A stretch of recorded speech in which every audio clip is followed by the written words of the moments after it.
Okay, we are on the 16-mile road off of I-40 at the Essex cutoff, signpost number 100. We are heading up to Mitchell Caverns.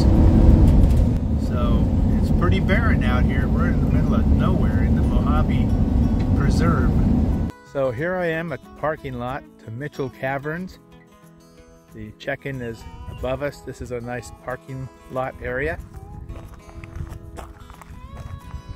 And that's our view of the valley down below.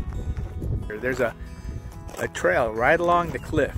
Yeah, it comes all the way back to the parking lot and the main building. Well, here we are in our campsite. We're going to spend the night up here in the small little campground at Mitchell Caverns before we go on our tour tomorrow morning. This late in the season, they only have one tour early in the morning a day because of the heat in the afternoon. Well, I'm scanning the hills. They've seen 7 bighorn sheep recently, and I got my ears open, my eyes focused on anything out there that moves other than a plant waving in the desert wind. I haven't seen anything yet. Now let's gather at the ranger station to start our tour of the Mitchell Caverns. You guys are getting situated right now. You're putting, your backpacks, your water bottles here on these rocks here. But while you guys are doing that, do me a favor. Take a look up.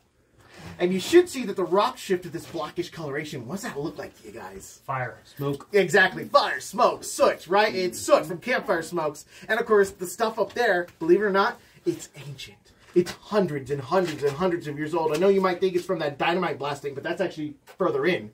This is actually from the Semi-Nomads, some of the first people to use the caverns, a Native American tribe that today actually have a reservation this side of Havasu, but a few hundred years ago were nomadic. They would travel the desert year-round, following different food sources. They come and go, and one such food source actually presents themselves on these north-facing slopes, in which we already talked about, the pine trees.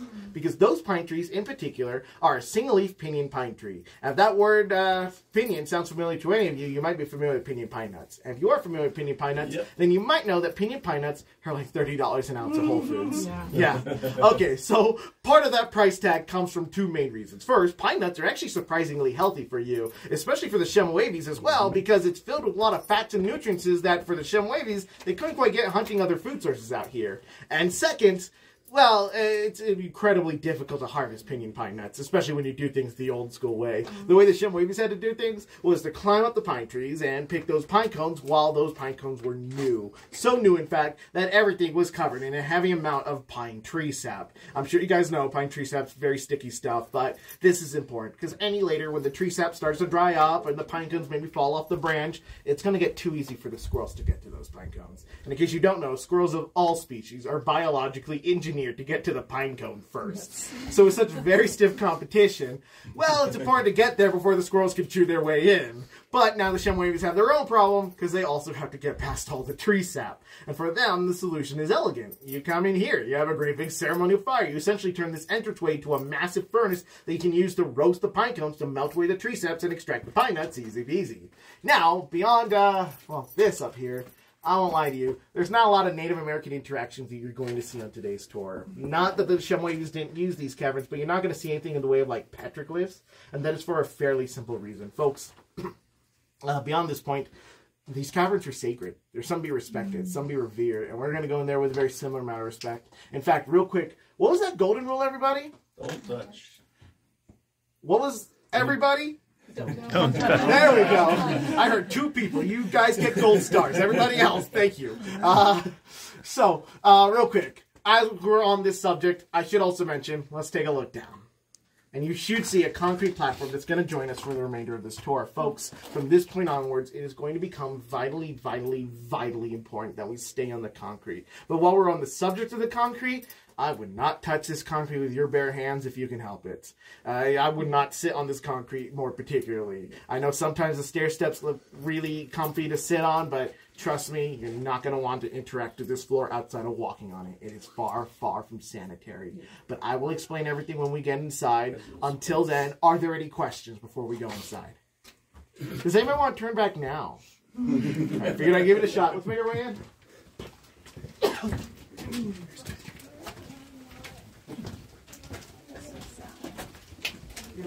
I hope Henry's enjoying this. Right.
hope you guys enjoyed the tour of Mitchell Caverns, and you'll come by and check them out when you're through this area on weekends. So, as Kate and I always say, we wish you happy trails and woof woof. Catch you later.